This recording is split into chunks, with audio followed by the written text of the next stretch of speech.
So to give you an example of Snake, Snake is a popular video game, and it's very popular because it was one of the first games like Pong. And the reason it's the first game is it's very easy to program. In that sense, we can analyze this. So what happens in Snake is that we taught it using a neural network to place Snake.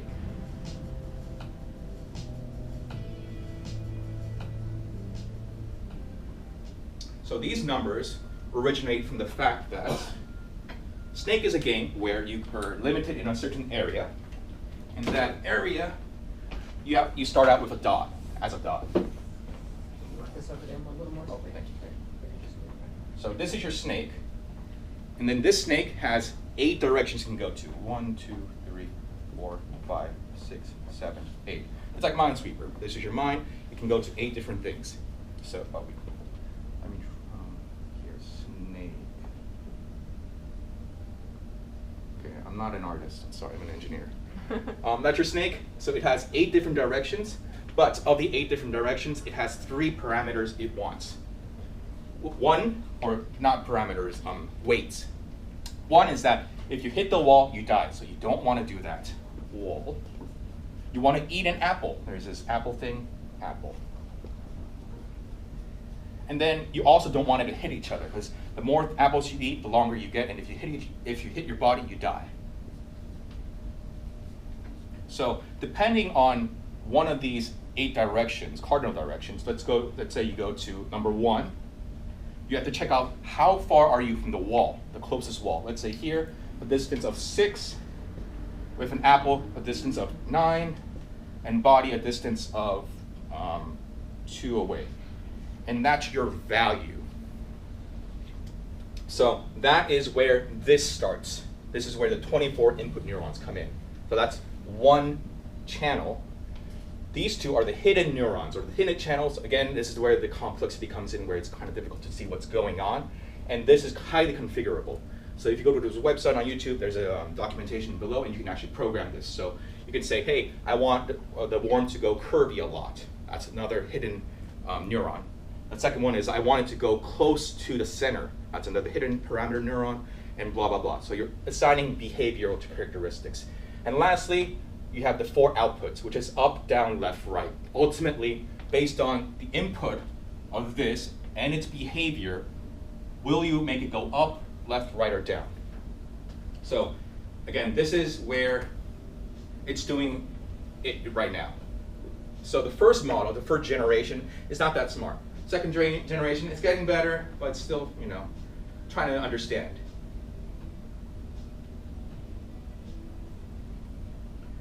Fifth generation, 9th, 14th, about 30th, I think, is when it gets really smart. And notice how we're training it. This is how you're training an AI model, over and over again. And then, so after 30 generations, based on this kind of neural network, it really becomes almost, let's say, better than a middle school student, not as good as like a pro esports player. And this is the same way that, for example, DeepMind in chess worked. They just put more games, almost an infinite amount of chess games, and they taught it to explain this is the outcome we want. So, for Snake, what is the internal parameters? Because we talked about ChatGPT 4 has 1 trillion parameters, right? That's how complex it is. For the instance of Snake, it's 20, there's an equation. I don't know why it was created like this, but it's a thing. 24, because 8 times 3, let's say 16 different behaviors on 2 channels, 18 different behaviors, and then 4 outputs we want. So you get this equation, we plug it in, we get 824 plus 40, so 868 parameters. In real life studies, you need at least 1,000 parameters to generate a reliable result. So this is the very most basic simple case of how we would use a neural network. And it's not going to be on the quiz again, so you don't have to memorize this. Only people who have to talk about this memorize it. More involved. So let's say you're training an AI to distinguish handwriting.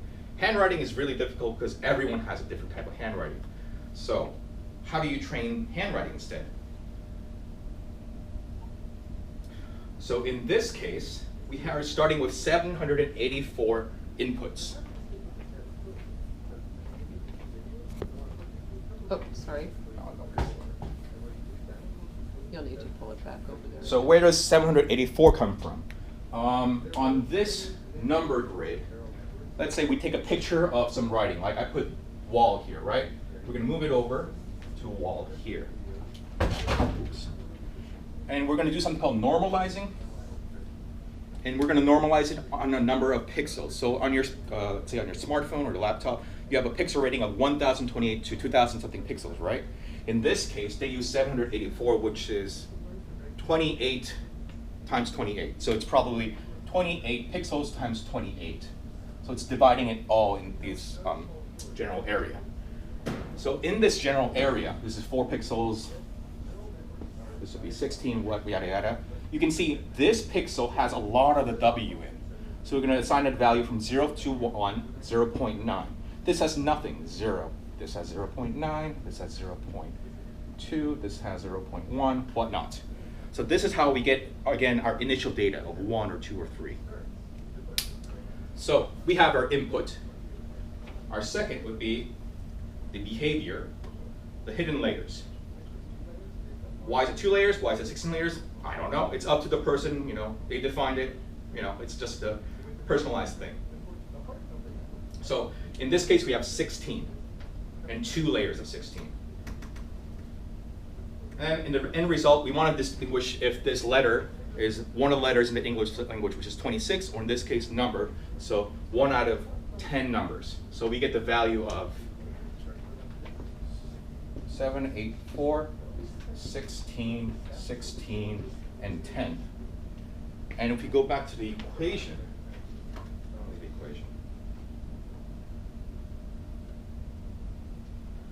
okay, we get this times this times this added up together plus this 3 numbers together. So that would be 16 times 784 plus 16 plus 10. That's 800. That's 810. Times 16 is 12,690. Add this, 96,004. So previously we have 894 for snake, for letter or handwritten digit recognition. We have 13,004, I think. You can use your calculator and tell me later, because I'll lose my self-confidence if you tell me now. So again, ChatGPT 3, the one we can have free access to, has 175 billion compared to 13,000, and ChatGPT 4 has 100 trillion parameters. So what I'm trying to say is ChatGPT is a big deal. It's not a number, it's not a program that we can generate ourselves, and only a supercomputer or only some company called Microsoft, which seems to be famous, has all the resources to pertain to this amount of power. So that's what generative does. Secondly, in GPT, pre-trained. So using next token prediction and massive language modeling, it uses something, all of this only pertains to the importance of alignment. Because we have so much data, we need to actually know how to use this word selection. So it uses alignment and reinforcement learning from human feedback to create helpfulness, truthfulness, and harmlessness. This is OpenAI's 3 main tenets. So this is where humans come in. AI cannot thrive on its own. It's not something you can train it on its own, or you get something like weird, like that Twitter bot that generates foul comments. So we have something called now, a profession called an AI trainer, and you get paid a lot of money for this. So we have a sample data set. AI trainer says, okay, this is good data, I like it, okay, let's go with this, and then it assigns, this is good or bad. And then now it trains the computer, hey, based on this good and bad data, I want to generate more output, and then we'll create a reward system. And then lastly, this prompt is selected from the data set, and then generates a prompt and output and whatnot. So it's a bit more complex, and we probably don't have the time to explain it. But what the algorithms they use, or 2 examples of them, is called next token prediction and mass language modeling. When you use ChatGPT and as a prompt, it relays like a sentence in real time, like 1 word at a time, right? It's not a visual thing. It's actually generating each word after each word. It's not a thing that we oh, that's like, it's one of those clocks that move without stopping, That's kind of cool. No, this is actually because it's using this kind of algorithm. So the next token prediction is where you have a sentence and it's a blank at the end. So Hannah is a blank. So what is a Hannah? We have to define to the robot. As let's say I'm an AI trainer. What is a Hannah? Hannah sounds like a person's name, so it's a person. Now, is this person a male or a female or by gender? We don't know. Let's go with pointing towards female, on the closer side of female. And then, is Hannah a job, or what kind of job does a Hannah have? For example, in my personal experience, the biomedical library's director is named Hannah. So I'm going to say, oh, she's into research, biomedical stuff, she's kind of smart. So these are all the inputs as a AI modeler would use. So in the end, these are some examples. Hannah is a sister, Hannah is a friend, a marketeer, a comedian. So there are base values where Hannah is more likely to be a sister than a brother. So it's learning to tell you, hey, it's more likely the next word that comes up is going to be sister or a friend or a marketer. The next one is, for example, Jacob blank reading. So this is in the middle of context. It's not where something comes next, but in the whole aspect. What can you infer from Jacob blank reading? So let's go with Team Jacob. Who's Team Jacob? Who's Team Edward? Okay, you're laughing. I'm going to go with Team Jacob. So Jacob is good compared to Edward. Let's say that. Jacob sounds like a male name, kind of a male-dominant name in the Bible, sure. There's also Jacobian, there's also Jacob manuscripts, like there's all kinds of Jacob-related things on the internet.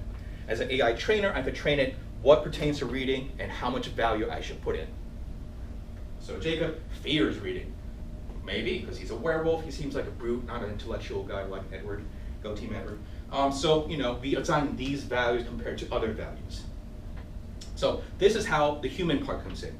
Humans will have to train the AI before anything happens, or else we get a jumbled mix of results that don't really pertain in context to what we need. And lastly, transformer on the T. It's assigning importance to words and prompts. So it's an attention mechanism. You don't actually need this. In the past, we haven't had to need this, but this just speeds everything up because it's focusing attention to certain words. So I try to find an easy way to explain this. It's not really easy.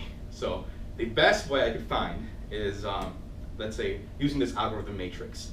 So compared to previous times where it's something, let's say, called reinforcement learning, I'm pretty sure you're familiar with this. LSTM, not maybe as familiar, I'm not sure, but let's say reinforcement learning. So in reinforcement learning, let's say, I'm eating cucumbers. I get sick. Therefore, my body says, don't eat cucumbers, because I'm allergic to it, apparently. So that's reinforcement learning to me. I do a result, I eat cheese, great, I'm fine, I'm going to keep continuing to eat cheese. If I eat cucumbers, I'm not so fine, I'm not going to eat cucumbers anymore. But that's a series of process where you do something, you wait for the result, you get feedback from the result, and you do it over and over again. Like every day I have to eat, unfortunately. So that's called reinforcement learning. But a transformer, instead of waiting for that whole cycle to come back and forth, all the way back and forth, is using two things simultaneously. So it's a parallel processing program. So let's give an example of chess. A pawn piece. A pawn piece can move either one direction forward, two directions forward if you're en passant, or if you're attacking in a diagonal.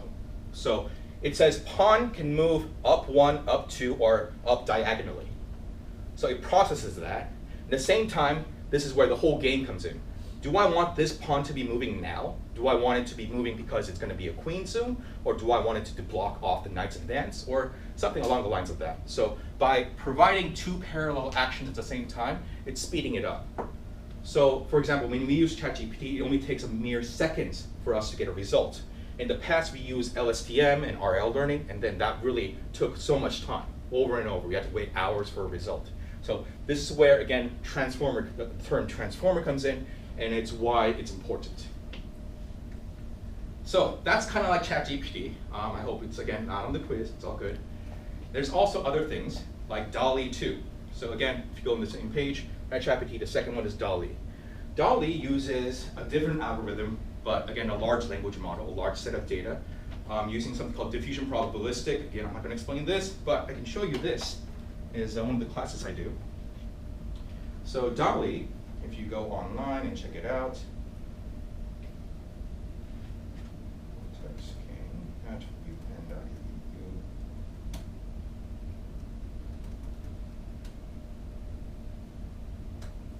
All right. You can generate text. You can generate graphics from text, which is a fun story because actually the inventors of DALL-E 2 were former Google engineers back in 2012 or so.